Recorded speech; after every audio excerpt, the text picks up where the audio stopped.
Thank you, Mr. Speaker. I wish to advise I'll be sharing my time with the member from Charlesbourg-Haute-Saint-Charles. Mr. Speaker, it's always a pleasure to rise on behalf of the great citizens of Brantford, Brant South, Six Nations. I rise today in strong support of our Conservative motion calling on the government to end the failed experiment of leniency and to adopt a common-sense 3 strikes and you're out law so that the worst repeat violent offenders serve real time, not living room sentences, and so communities are finally safe again. For 10 long years, this Liberal government has put the interests of criminals ahead of the safety and dignity of victims. They have prioritized the rights of repeat offenders over the safety of law-abiding Canadians. I say this as someone who served nearly 2 decades as a Crown attorney.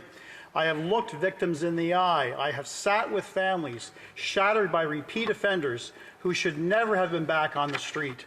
Over those years, the offenders I saw grew more dangerous and more emboldened because the system kept signaling that the consequences were optional. Now, this soft-on-crime philosophy did not begin with these Liberals. Its roots stretch back more than 50 years when Pierre Trudeau's Liberal government openly declared its intent to stress the rehabilitation of individuals rather than the protection of society, even if it involved community risk. And Canadians have now been paying the price for those risks ever since. The Young Offenders Act dramatically reduced sentences, even for those convicted of murder. Statutory release shortened jail time by 1/3, and parole policies make a mockery of sentences pronounced in court. Today, full parole can come as early as 1/3 of a sentence, and unescorted temporary absences as early as 1/6. The practical effect of this Liberal philosophy was clear. The faint hope of rehabilitating an offender was elevated over denouncing unlawful conduct, deterring crime, or protecting society. And the result has been a revolving door of hardened criminals arrested, released, and reoffending, leaving victims to suffer the consequences. Shame. That is why the Conservative government of Stephen Harper worked to restore balance to our justice system, re-establishing the importance of denunciation, deterrence, and the protection of society. But these Liberals spent the past decade undoing that progress, scrapping mandatory minimums for serious gun crimes, making bail even easier to obtain, and carrying on the soft-on-crime legacy. This became crystal clear in 2019 when the Liberals passed Bill C-75. Amongst other things, it legislated a principle of restraint that pushes release at the earliest opportunity on the least restrictive terms. That may sound tidy in a briefing note, but in real life, it tilted the system away from public safety. The Department of Justice itself describes the bill's goal as timely release with the least onerous conditions. Then came the notorious Bill C-5 in 2022. This law repealed mandatory minimum penalties for dozens of serious offenses that were constitutionally upheld and brought back conditional sentence orders, what most Canadians now call house arrest.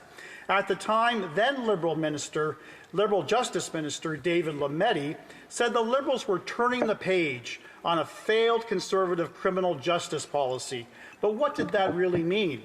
It meant making conditional sentences possible for serious offenses like sex assault, kidnapping, human trafficking, even fentanyl trafficking, and robbery with a violence. These are not small crimes. They are violent, scarring, life-altering offenses. Imagine telling a victim of kidnapping that their attacker can now serve a sentence from the comfort of their own living room. That is the reality Bill C-5 created. When the public backlash grew, the Liberals tried to save face then with Bill C-48. The then Justice Minister, Arif Virani, promised it would make Canadians safer, but then admitted, in his own words, that he cannot measure what exactly that would look like. That is not a plan. That's simply a press release. And when those reforms failed, Liberal ministers tried to pass the buck. We heard the Public Safety Minister, who was the Justice Minister at the time, say, quote, "The bail system is sound," end of quote. We saw Liberal ministers and this Prime Minister blame provinces, telling premiers to step up while refusing to fix their failed criminal code policies they themselves broke. Canadians don't want a blame game. They want a justice system that works and is fair. Madam Speaker, it's not just Conservatives sounding the alarm. For years, police chiefs, premiers, mayors from across the country have been begging this Liberal government to fix the mess. They have been obstructionist ever since, Madam Speaker. The Canadian Association of Chiefs of Police said the changes were urgently needed to stop violent repeat offenders from cycling through communities. The Toronto Police Association repeatedly warned of the dangers of letting repeat violent offenders back on the streets. Mayors in Vancouver, Winnipeg, and Toronto have all publicly pressed for real reform because their citizens are living with the consequences every single day. All 13 premiers from across party lines signed joint letters to the federal government demanding immediate action, yet the government continued its obstructionist ways.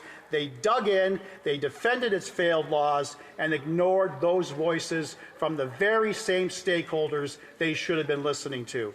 What has been the result? The numbers don't lie. Since 2015, crime has exploded across all categories. Extortion alone, over 300% increase.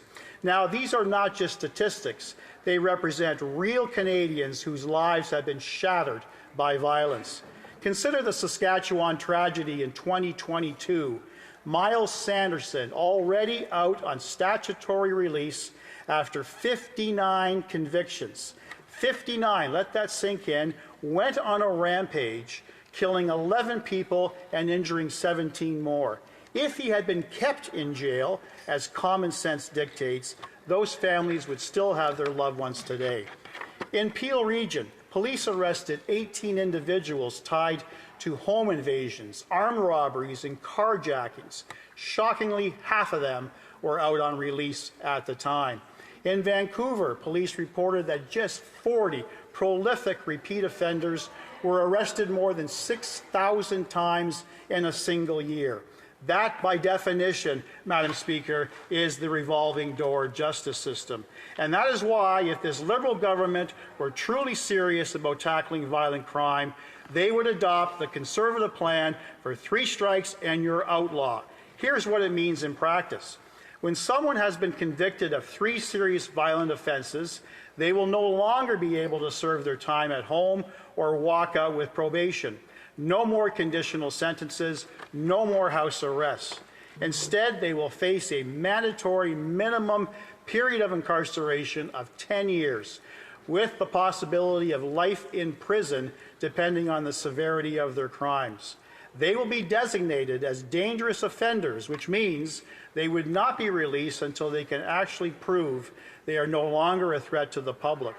And if they ever want to earn back their freedom, they will have to show it. That means spotless behavior, clean drug tests, and real steps towards rehabilitation. The principle is simple. 3 serious violent crimes means you've shown society you cannot be trusted to walk free. You will serve real time, not living room sentences. That, Madam Speaker, is how you effectively protect communities, restore faith in the justice system, and finally put victims ahead of repeat violent offenders.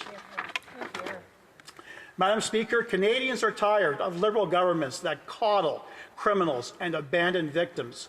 The motion says enough is enough. It ends the failed approach to Bill C-75 and 5. It responds to the pleas of police, premiers, and mayors. It gives Crown attorneys and judges the tools they need to keep dangerous offenders where they belong, behind bars. Most importantly, it restores the fundamental duty of any federal government, and that's to keep Canadians safe.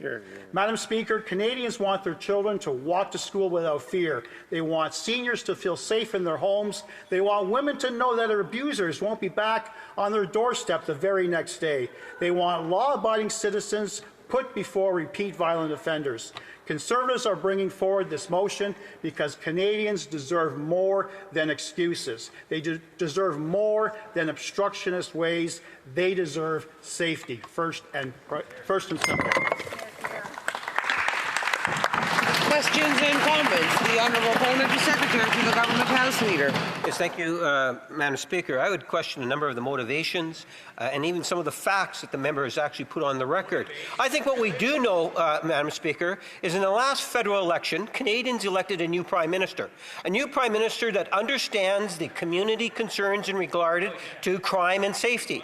The new Prime Minister has made it very clear that we are going to be seeing bail reform legislation this fall, Madam Speaker. Members know that full well, but it doesn't stop Conservatives from, as much as possible, milking Canadians through email blasts to try to raise money on crime, Madam Speaker. My question to the member is, why does the member not acknowledge that we are, in fact, going to be seeing bail reform, because he knows full well we have a Prime Minister that's committed to be bringing it in this fall?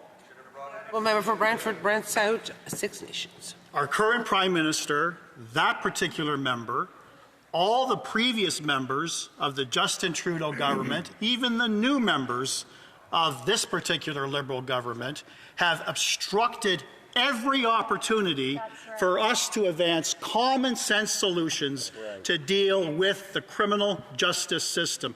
For the last 10 years, you have continually, through Madam Speaker, he has continually prioritized the needs and the comfort of criminals at the expense of community safety and victims. So this Prime Minister has had over 5 months to introduce this legislation. Why are we waiting as long as it is? Community safety is not a partisan issue. I keep repeating that right across this country. Why have they waited as long as they have when the last 4 years every major stakeholder said, do your job? The Honourable Member for Shefford. Thank you, Madam Speaker, and I'd like to thank my colleague for his speech. And my question really comes in a spirit of non-partisanship. The question is about increasing crime. It's a concern that we have in the bloc, and more personally, as the critic for status of women, I see the increasing crimes against women, and that's why I tabled a motion, which will be the first motion at the FIWO committee this fall. We're going to be studying, among other things, whether women are truly adequately protected by the justice system. So it's in a spirit of non-partisanship. My motion could even be amended. Now, my question for my colleague is, will they take into account the serious study that the FIWO committee will be doing? The Honourable Member. I thank my colleague for that excellent question. Women, when I classify victims, I highlight women across this country have long felt that there is absolutely no justice to our system. They view it as a legal system because for 10+ years they have long been abandoned in the process. The sentencing guidelines are not reflecting the true gravity of intimate partner violence. So to answer my colleague's question, absolutely, we will prioritize victims, particularly women, of intimate partner violence to ensure that their offenders are sanctioned appropriately, meaningfully, so that it has not only a denunciation impact, but it also has a deterrent impact. Member for Caribou Prince George. Thank you, Madam Speaker. I thank our honourable colleague for his tireless efforts in this on this file. Madam Speaker, you cannot open up social media, turn on the TV, radio, or newspaper to see another violent offender, repeat offender being released and wreaking havoc in our communities. In my riding at Caribou Prince George, I think of Mr. Bob Hubbard, a senior who returned home last fall to find his house being robbed. When he tried to stop the robbers, they ran over him with his own vehicle, dragging him and leaving him for dead. Within hours, they were caught, and within hours, they were turned loose. through you, Madam Speaker, why is it that this Liberal government continues their obstructionist ways and refusing or continuing to put the rights of violent offenders before average or everyday Canadian citizens? Brief answer from the honourable member for Brantford, Brant South Six Nation. Fantastic question. It's very simple. The entire philosophy of this Liberal government for the last 50 years is putting the needs of criminals before the needs of victims and community safety. It's an ideology that is whacked